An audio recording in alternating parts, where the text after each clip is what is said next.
नमस्ते everyone and welcome to my channel super cosmics. तो हाल ही में मैं ब्लैक पैंथर मूवी देख रहा था और मेरे मन में एक बात आई कि आखिर वकांडा की सिटी कितनी डेवलप हो सकती है। ब्लैक पैंथर मूवी में हमने ये अच्छी तरह से देख लिया था कि वकांडा टेक्नोलॉजी और सिविलाइजेशन के मामले में बाकी दुनिया से कितनी आगे है, चाहे बात कर लो उनके कमाल के गैजेट्स की या फिर उनके कायदे कानून की। आखिर ये बातें कितनी अमेजिंग है कि किस तरह उन्होंने पूरे शहर को होलोग्राफिक टेक्नोलॉजी से छुपा के रखा था। हम ब्लैक पैंथर मूवी में ये भी अच्छी तरह से देख सकते हैं कि किस तरह वकांडन सिविलाइजेशन टेक्निकल एडवांसेस में आगे होने के साथ ही अपने कल्चर को भी उतनी ही इंपॉर्टेंस देती है। ये बात भी हम अच्छी तरह से देख सकते हैं उनके ड्रेसिंग सेंस से। और यही सीन जहाँ तिचाला को राजा चुना जाने वाला था। अफसोस कि तिचाला यानी कि चैडविक बोसमैन आज हमारे साथ नहीं है, भगवान उनकी आत्मा को शांति दे। अब वकांडा के लोगों ने अपने कल्चर को के नीति नियमों को भी पीछे नहीं छोड़ा, साथ ही साथ बाकी दुनिया से काफ़ी ज़्यादा डेवलप भी हुए। तो यार आज हम बात करने वाले हैं कि वकांडा कितनी डेवलप हो सकती है उनके टेक्निकल एडवांसेस में। तो बिना समय गवाए चलते हैं हमारे इंट्रो की तरफ।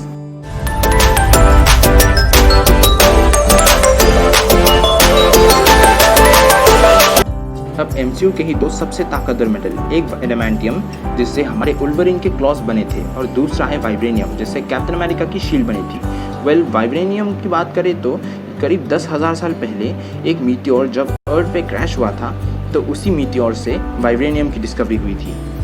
वाइब्रेनियम की सबसे खास बात यह है कि ये किसी भी तरह के साउंड वेव्स, वाइब्रेशंस या काइनेटिक एनर्जी को एब्जॉर्ब कर सकता है और इसे दुगने फोर्स में रिलीज करता है। हाँ, वकांडा के लोगों ने इसी रिसोर्स को बचाने के लिए अपने कंट्री को पूरी दुनिया से छुपा रखा था ताकि कोई उसका गलत इस्तेमाल ना करे। अब ब्लैक पैंथर्स के आर्मर्स ही काफ़ी हद तक वाइब्रेनियम से बने हैं, या फिर कह सकते हैं कि वकांडा के हर एक चीज़ वाइब्रेनियम से ही बनी हुई है, चाहे वो व्हीकल्स ही क्यों ना हो या फिर घर या बिल्डिंग्स हो या फिर खुद तिचाला के सूट ही क्यों ना हो।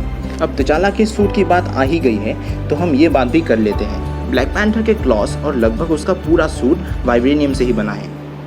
साथ ही साथ ब्लैक पैंथर का पूरा suit high amount of damage भी सह सकता है और साथ ही साथ अनडिस्ट्रक्टेबल एनर्जी भी कैरी कर सकता है और बुलेट प्रूफ। अब जैसा कि मैंने पहले कहा था कि वकांडा टेक्नोलॉजी के मामले में कितनी आगे है और यही बात हमें वकांडा के एजुकेशन सिस्टम के बारे में भी बताती है। वकांडा के पास दुनिया की सबसे अच्छी एजुकेशन सिस्टम होने के साथ ही वकांडा के लिटरेसी रेट सबसे ज़्यादा है।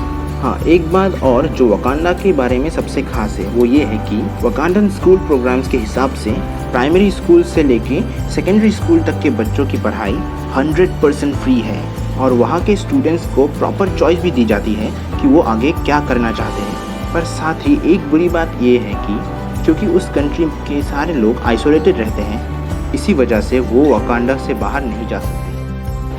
अब रिलीजन की बात करें तो मेनली वकांडा के 4 अलग तरह के कल्ट्स हैं। पहला पैंथर कल्ट, दूसरा गोरिल्ला कल्ट, तीसरा लायन कल्ट और चौथा क्रोकोडाइल कल्ट। और हर एक कल्ट एक एक इजिप्शियन गॉड्स की पूजा करते हैं, जैसे कि पैंथर कल्ट पूजा करते हैं बास्ट नाम के एक इजिप्शियन गॉड की।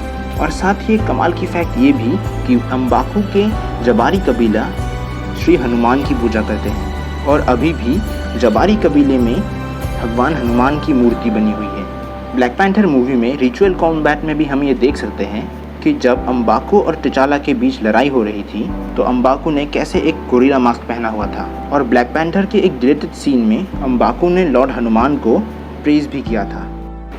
और एक बात जो वकांडा को अलग बनाती है वो है उनकी कमाल की टेक्नोलॉजी। चाहे बात कर लो उनके रिमोट ट्रांसमिशंस और होलोग्राम्स की, जिनकी मदद से वो किसी भी असली कार को ऑपरेट कर सकते हैं सिर्फ उनके होलोग्राफिक रेप्लिका के मदद से। यही टेक्नोलॉजी हमने ब्लैक पैंथर में भी देखी थी, जहां सूरी ने एक असली कार को ही ऑपरेट कर लिया था सिर्फ अपनी लैब में बैठे बैठे ही। साथ ही उनके cameo beats, highly advance bracelets तो दिखने में नॉर्मल ज्वेलरी जैसे ही है, पर लेकिन ये बीट्स आम ज्वेलरी से काफ़ी अलग और हटके हैं।